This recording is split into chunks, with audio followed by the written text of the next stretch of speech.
We were told that when we had a president, we'd see a giant global political figure, the man that would be the political leader for 500 million people, the man that would represent all of us on the world stage, the man whose job was so important that, of course, you're paid more than President Obama.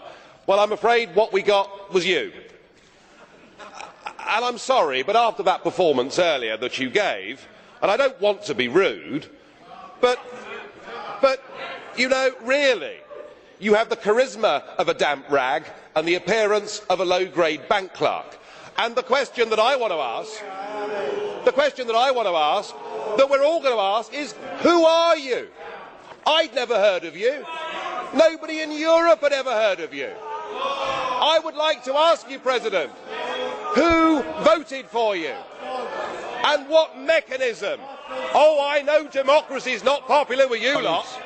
And what mechanism do the peoples of Europe have to remove you? Is this European democracy? Well, I sense, though, that you're competent and capable and dangerous, and I have no doubt that it's your intention to be the quiet assassin of European democracy and of the European nation states.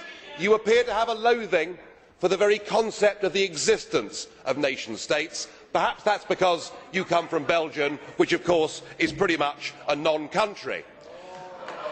But since you took over, we've seen Greece reduced to nothing more than a protectorate.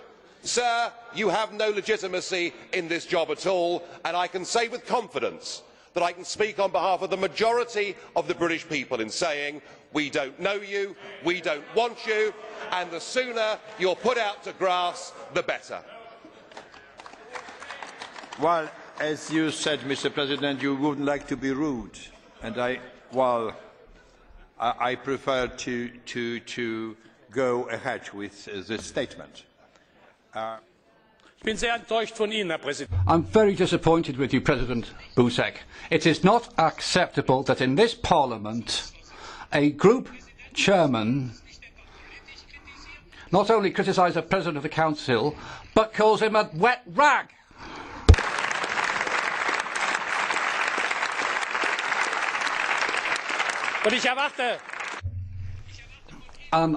I expect you, President, to call this person to order.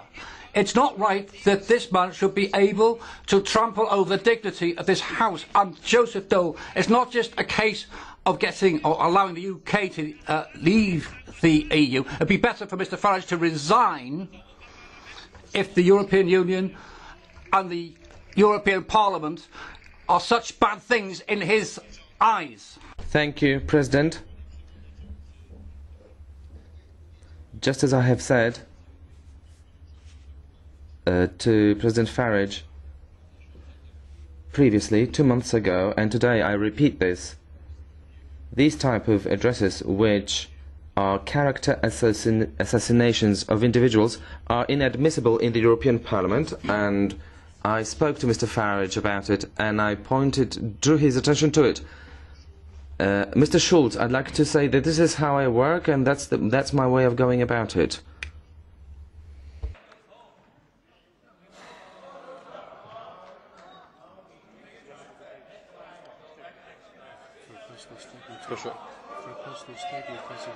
Is it personal statement? At the end of the debate. Bardzo proszę. The floor is yours. You may not like what I say, but just consider your behaviour. You, after the Irish people in a referendum voted no, said that our group had opened, by supporting the no vote, that we'd opened the door to fascism. You said that we had behaved as a group in the Parliament like Hitler and the Nazis in the Reichstag.